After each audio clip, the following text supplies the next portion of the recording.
There is one major concept concerning the torso that we've not yet addressed head-on.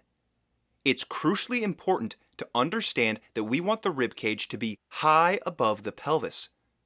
Most people keep their ribcage much too low, to the point that their ribcage rests just barely above their pelvis. The reason this happens has to do with the fascia on your back called the thoracolumbar fascia.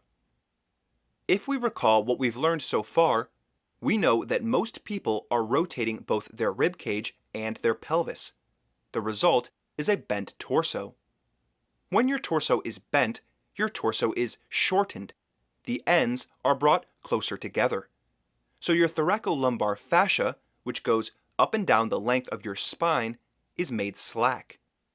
When your thoracolumbar fascia is shortened and slack, the front of the body sags forward, and the ribcage as a whole will sag down towards the pelvis. To lengthen the thoracolumbar fascia, we must lengthen the torso. The way to do that is to orient the ribcage and pelvis so that they are both upright, but also we must lift the ribcage up away from the pelvis. The tricky part is that most people's first instinct when attempting to lift their ribcage is to instead pull their ribcage back at the top and to push the bottom of their ribcage forward. We know this will not lead to a desirable orientation of the ribcage. It's exactly what we're trying to avoid. We need to keep the ribcage correctly oriented when lifting it. People will also frequently lift their shoulders when they're asked to lift their ribcage. Lifting the shoulders is simply an error, in that there is no reason to lift the shoulders. Your shoulder girdle sits on top of your ribcage, so lifting your shoulders will not lift your ribcage. Yet it's very common for people to lift their shoulders when they're asked to lift their ribcage. This is a habit that must be anticipated and prevented. There's another kind of pitfall that we must avoid. In trying to orient our ribcage to be upright, we can't go down to accomplish that.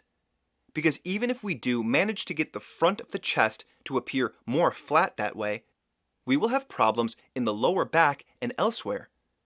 So as long as we are not pulling the top of our ribcage back or pushing the lower ribs forward, we should be lifting the ribcage up away from the pelvis as far as we can.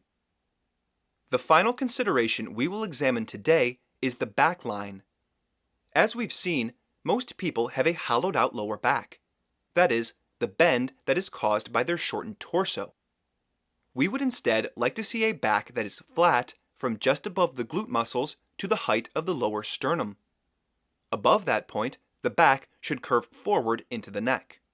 We can see that if you were to rotate the bony structures of the torso too much the other way, it would lead to a rounding of the lower back. This is not desirable, as the ribcage will be going down in such a case. This is just another way of shortening the torso. You will see people rounding their lower back most commonly when they're sitting or bending down.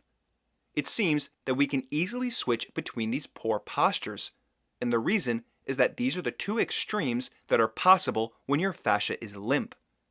We can slump down or arch back, but to pull our fascia into its full length, we have to make different movements than what we are used to. We will have to make movements that we've not made in a long time, if ever.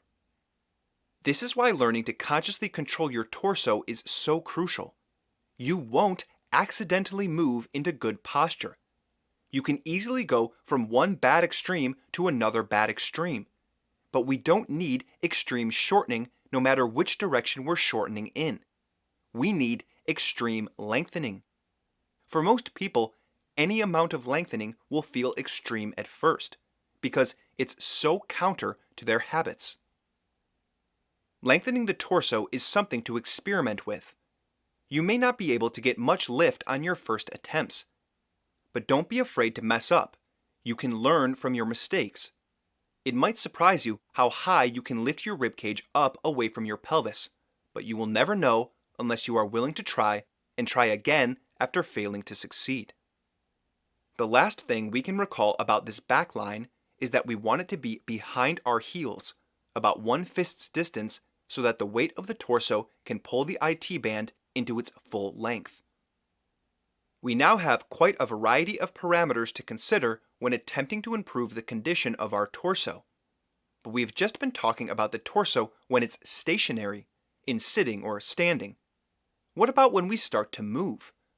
What is desirable when moving our torso through space? You have quite a bit of information about the torso already, so think it over. What do you think I will say? What's desirable when moving your torso?